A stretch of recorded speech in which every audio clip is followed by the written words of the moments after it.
Hello YouTube fam, how y'all doing? It's your Uncle Tim. This is Uncle Tim Rants and Reviews, the channel where I rant and I review. I'm your host, Uncle Tim. Now I see so many toy channels and things out there like that. And I notice a lot of us are not created equal, and we are not all gonna have the same experiences or the same collections or anything like that. And that's a good thing. You got people with different perspectives, different knowledge on different topics. People able to tell you what they're not doing and what they're doing, what's working for them and what's not working for them. You getting firsthand knowledge from people of various backgrounds and everything like that. And it works because you're able to incorporate all that stuff into your skill set. What you're able to get out there and do. And this is what I talk about to people. Everybody make it seem like shit is just what it is. This shit is serious. Collecting for people is a way of life sometimes. Their whole situation is centered on their collecting. This is why I say you got to get with people who are on your level, as far as pay grade. I'm talking about, hell, you cannot get a Taylor Swift and you don't have Taylor Swift money. I know that, what's his name? Kelsey don't have Taylor Swift money, but he has something that Taylor Swift has. He has fans. He has people that have seen him. He has been on a stage, one of the biggest stages on the world when it comes down to his sport. And people, Travis Kelsey, people have seen him. That's what makes them a match. You notice when Travis Kelsey was dating black women, he looked different. Now that he's dating Taylor Swift, he looks a whole lot different. You go for what it is that you into, you know how to go for it. And my whole thing is the same with collecting. Collectors on a different pay grade collect differently. They don't have to worry about money. Whereas, I have to worry about my purchases, bro, because I got to make sure if I buy some stuff, man, I'm able to buy some stuff later. I don't want to max my whole budget out just buying one piece. And this is why I don't collect Mayfax, SH Figure Arts,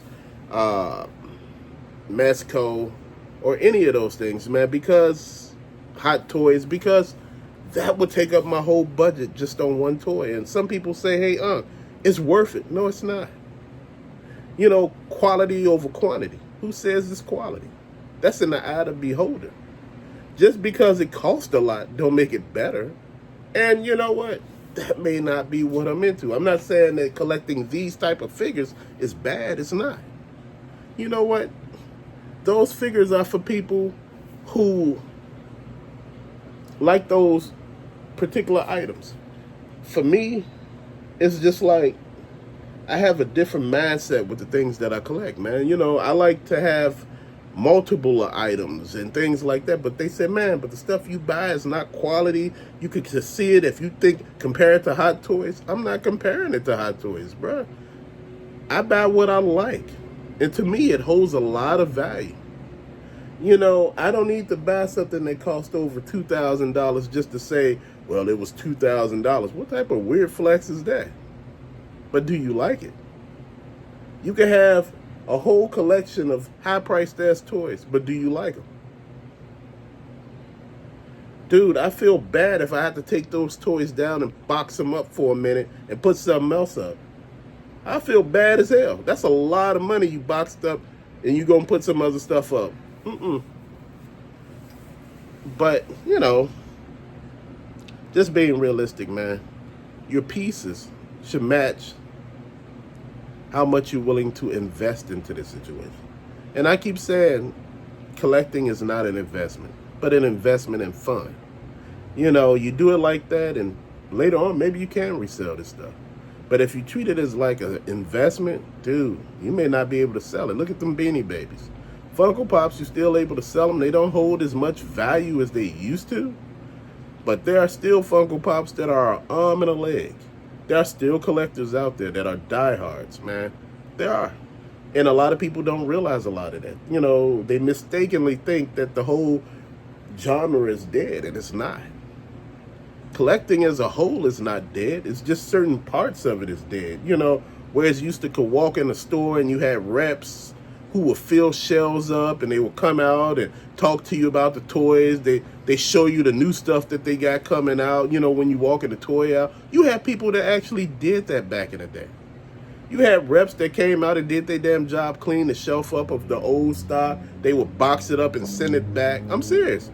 Dude, I remember when I was a kid, you used to see those people in the aisle all the time. And they used to, not wear the store uniforms, but different uniforms.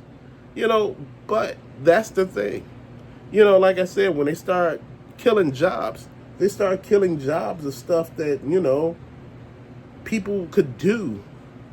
And now, we're suffering. We're sitting there with people and we're talking about how do, Ross and Ollie's end up with all this new stock of stuff that came out this year. Nobody can put the shit up. They ain't got no hours. People ain't shopping at Target and Walmart like they used to. People shopping on Amazon and all these delivery sites that can deliver their groceries and stuff like that. These brick and mortar stores are dying left and right. Even the restaurants are dying. Anytime they're closing restaurants, bro, shit is real. And this is what I'm talking about. Stuff that people don't pay attention to. Stuff that people should be all ears on and be like, man, you know what? Damn, I'm starting to look at what Big Unc talking about it. What we talking about over here? What we doing? Nobody paying no attention to that. Because nobody wants to. Nobody thinks they need to pay attention to it. Man, when these stores are starting to die, guess what? These discount stores start taking over. Guess what? When the market really starts sucking and all of that, Walmart was the place to be because it was a low price shopping.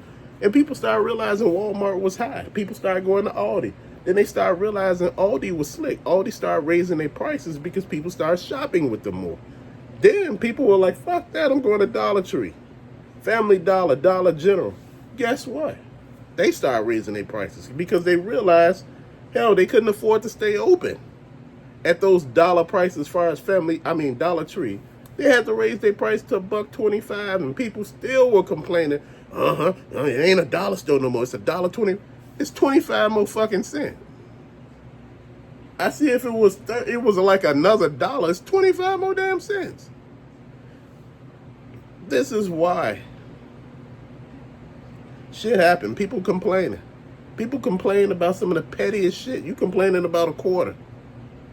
They told you if we wouldn't have raised our shit a quarter, we would go out of business. And people like, you shouldn't have raised it, should have just went out of business. Dude, then you'd be complaining about paying full price of $5 damn for the same item you was paying $1 for. Now you just got to pay a quarter more. Come on. It's like people complain about the simplest shit. It's like you paying like $500 for rent. They raise your rent to $550 and you losing your damn mind, falling out all over the floor, knowing damn well it ain't nowhere in the state of Chicago you can get a damn apartment for $550 fucking dollars, but you losing your damn mind, falling all over the floor, screaming and hollering. Dude, this is what people don't understand. Your logic is fucking flawed, but it's gonna hurt my budget. Get out there and pay that $1,500 rent and see how fast that $550 damn dollars you wish you could run and crawl back to. People do too damn much. They talk too damn much. They complain too much. People are coddled and spoiled as hell nowadays. But they sit back and look at you like you wrong for telling their ass the truth. Dude, I will tell you the truth every day in this world. You know what? If I'm taking care of you, you gonna do what the fuck I say. If you living in my house, you don't got no rights. What the hell are you talking about? Talking about, you a grown-ass man. He shouldn't be talking to you like that. Please, you a grown-ass man. Get your own place. You ain't paying no rent here.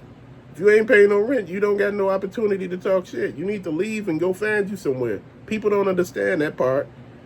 They want to have all these rights and privileges, but don't have to pay for shit. Where the hell they do that at? I'm getting lost in the sauce here because people don't get it. This is what happened with collecting. A lot of people got lost in the sauce. People sipping the Kool-Aid too damn much. People thinking that everything's supposed to be cheap, and it don't supposed to be. Why do everything got to be a nickel and dime? But to later, fam, thank you for watching. Peace out.